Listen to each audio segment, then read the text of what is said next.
Hey guys, what's up? This is Jay Coleman, aka they call me Rabbit, and basically what we're doing here, guys, is we're making a video for the education channel, a little of a tutorial, a little tips and technique video. You're probably wondering what I got behind me here, other than the luggage and the tools on the table. It's something I've enjoyed doing for a while. I don't really talk too much about it, when I'm on YouTube or on Skype or whatnot. But it's something I enjoy doing, and I'll let you know what that is in just a moment. But it's really going to help a lot of people that's serious about this type of game, and it's really going to help even a beginner realize what's all involved in this type of sport. And yes, it is a sport. But anyways, guys, if you haven't seen me in a while, I'm Jay Coleman. Or if you don't know me, excuse me, I'm Jay Coleman, aka they call me Rabbit. I'm the founder and owner of ZephixCustomz TV network, and of course I have my boy runs it along with me, co-owner and CEO, iRep Legacy, or Justin. Anyways, guys, spring and summer's coming around the corner. I've been laying low off of Skype and YouTube. Basically, I just been working my butt off, and we had a slow period, but then it picked right back up, and I can easily put in 80 hours at my job, very easy. So of course, my first job. So I appreciate all the managers, especially Justin. Couldn't have done it without you. Thanks for holding the fort down and continuing to work. Matter of fact, these guys are cleaning the house for us right now, and they're just doing a hell of a job. We're gonna take it down to the bottom and then build it right back up. Things get slow around this period anyway, so once spring and summer comes, we gotta be ready to hit it, and I'll be ready to go right along with you. So anyways, remember, guys, Zephix TV, we can partner at 300 views per day, 10,000 a month, whatever. And staff, we take care of our staff. If you need a partnership, whatever, as long as you're a hard worker, we take care of you. And we will be having another partnership giveaway soon enough. So just stay tuned. Check out Zephix TV Central, my channel, and of course Zephix Education, where this will be broadcasting. Anyways, guys, the special, my hobby, something I like to do when I have any free time, which ain't much. Believe it or not, is bowling. And a lot of people are like, "Oh Lord, it's like golf. It's boring." I don't think so. I think it's a fun game. It depends on how you look at it and what you do. Basically, what I'm going to tell you today is a few different things. If you notice behind me, I have a bunch of tools and like rags and stuff. Over here in this thing that looks like luggage, that's my bowling bag. And yeah, it's a little bit bigger than the little handheld thing you might see most of the time. That carries 2 balls, carries my shoes, accessories, a bunch of stuff. I bowl in a league. I'm not a professional by any means, but my average between 160 and 180, and I've yet to hit my first 200, and I'm getting very close. The other day I was in the 190s, so I'm borderline. The first 5 frames I ended up getting like 4 strikes and a spare, and then I had some family come in, and I just blew it. I choked. I'm like, good Lord, it was perfect. Really thought I was going to bowl. I mean, that was almost half a perfect game. So anyways, if you guys didn't know, bowling balls come in many different shapes, sizes, weights, and all that good stuff. Most people that bowl for fun, they go to the bowling alley, they grab the ball off the shelf, whatever feels good for them, and they roll. A lot of people like to try to put a hook on it. Keep in mind, guys, you can hook a ball from the bowling alley that you get off the rack. It's a little harder, but it can be done, but it's really not meant for that. Okay, that's more, keep in mind these things have cores. Okay, on the center of that ball you get off the rack at the bowling alley is going to be completely round, no core, nothing like that. It's made to roll straight, and it's actually, the center is actually made out of plastic, or excuse me, the outside, the cover stock's made of plastic. They're considered a plastic ball, a house ball, whatever. The balls that I got is what most professionals and what most people that play for a league and take the game serious would bowl. Basically in a house ball, when you get off the shelf, you're supposed to only put your fingers in up to the second knuckle, and then you put your thumb in the ball. Okay. A fingertip grip is when you see, you know, the guy next to you bowling, maybe he brought his own, he has those little rubber inserts. Those, you're only supposed to put your fingertips, ring finger, middle finger, go up the first line. When I say the first line, I mean like the first crease in your fingers. Just the first one, not the second. Then your thumb goes completely all the way in, okay? What this allows you to do, if you have your hand like this and you hold it up on the side, and a good way to look at it is, say this is your thumb straight up, and picture a clock, and that being 12 o'clock. If you hold your thumb to 10 o'clock and you hold it all the way through and just release normal, that will put a slight hook on a ball that has reaction. When I say reaction, I mean a core that is not round, has an odd shape, and this allows for a hook or a nice spin. Basically what a ball does for the first 30 some 40 or however many feet, it's going to skid. And when you hear them say, you know, it's going to hook in the back end or whatever, that's going to be the last, I think it's 15 feet. It's 60 feet all the way to the head pin. From the foul line to the head pin is 60 feet. Okay, you're going to get a nice, you know, a light hook on the end by holding your thumb at 10 o'clock and just holding it that way, coming out and letting it go. Okay, they call that the money shot, basically because you keep your thumb kind of pointed towards your wallet the whole time until you come back and release. A couple tips to give you guys for a good release. A lot of people like to grip the ball tight when they're holding it. There's no need. Firm, but not like gripping, you know. A loose grip. You're going to bring your arm back and basically don't put any force in it. A lot of people think you got to just wail this ball down. You'll see people trying to throw it 100 miles an hour down the lane. That's not what gets strikes. It's a sport, so you do want to, you know, get a little aggressive, but don't kill yourself. Bring your arm back. Let gravity, let the weight from the ball be the force, be the motion. When you let go, or when you bring your arm around, let the ball and your arm free flow, and just let that be the motion or the force, basically. And by doing that, that's going to allow you to be more accurate. At the very end, okay, now let's say we hold it straight like this now.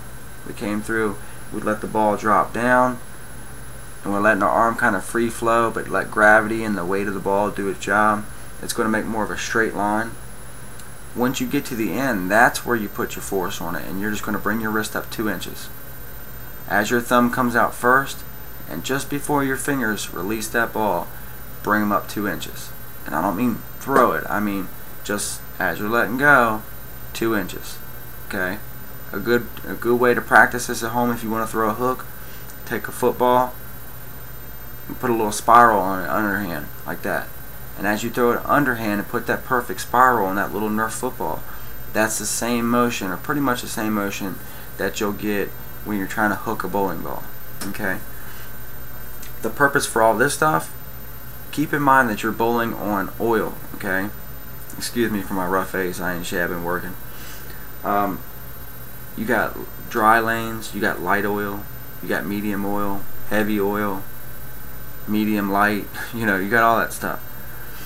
I'm here to show you how to take a ball that's made from more, let's say, light oil or medium oil, and how to produce a mean hook in heavy oil. Okay, you could almost take any bowling ball.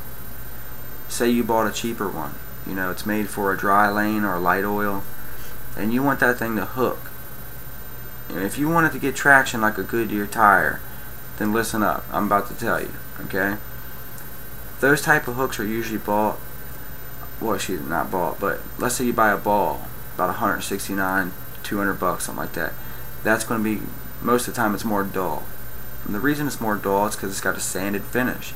That allows it to grab, to grip at the end, and gives it that hook into that pin, or in a pocket, what they call.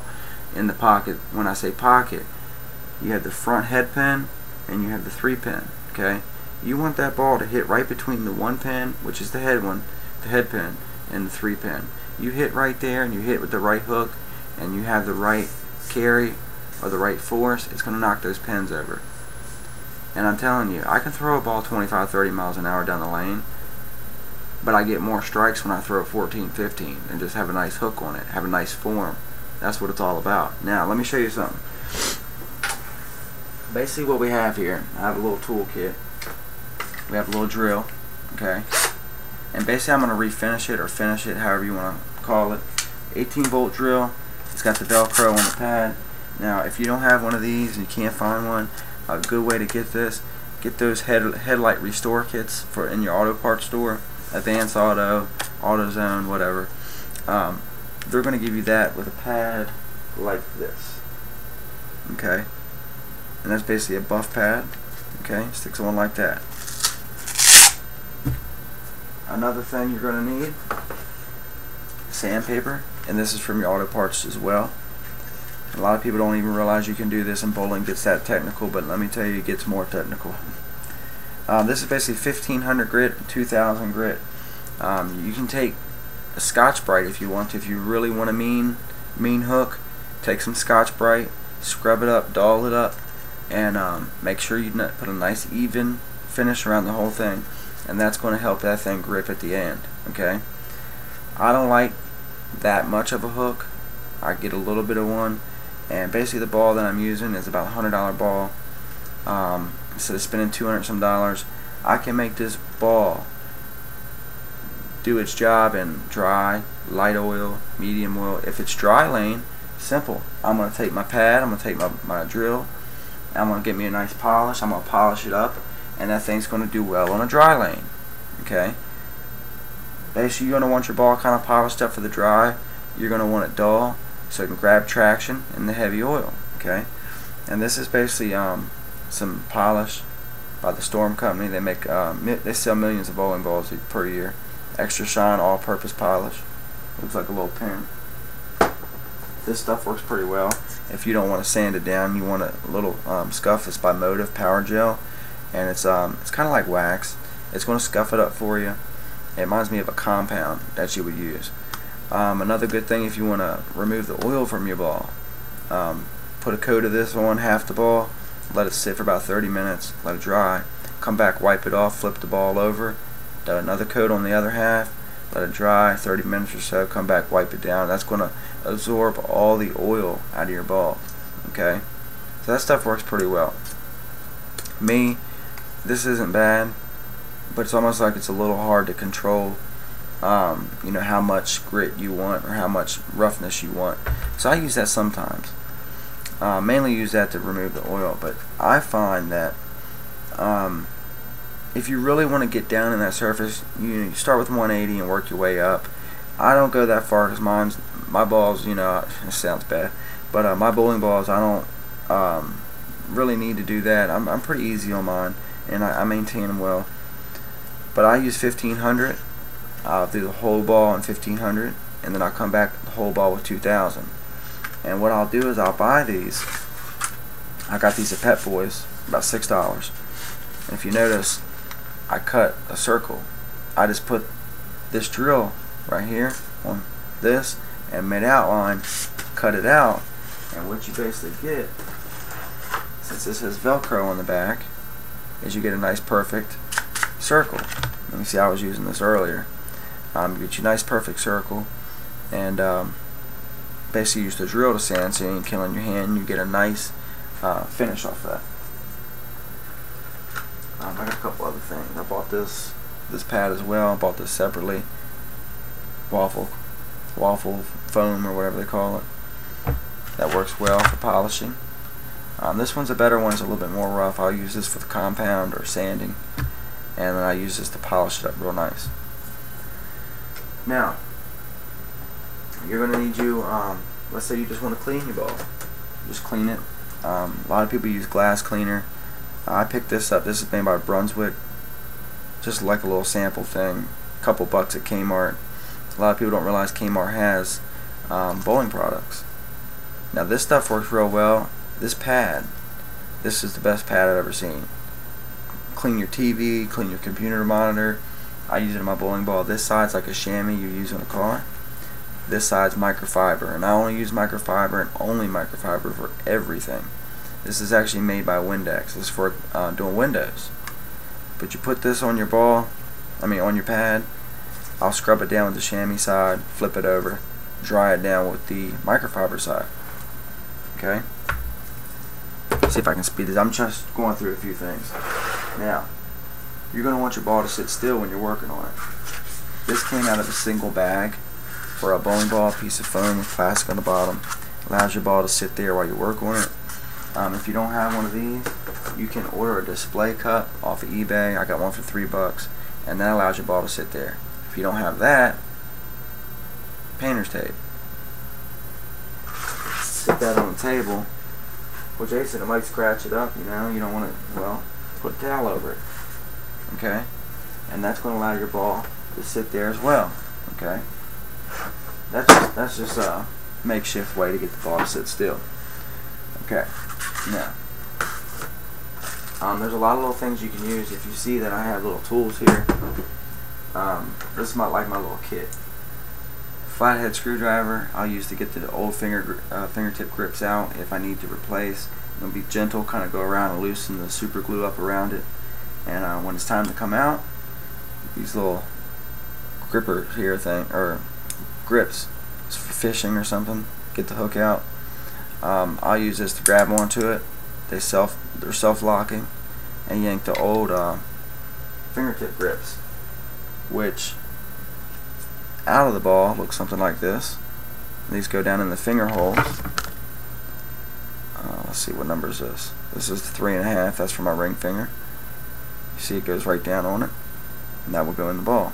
But it only goes down to that first knuckle, first line.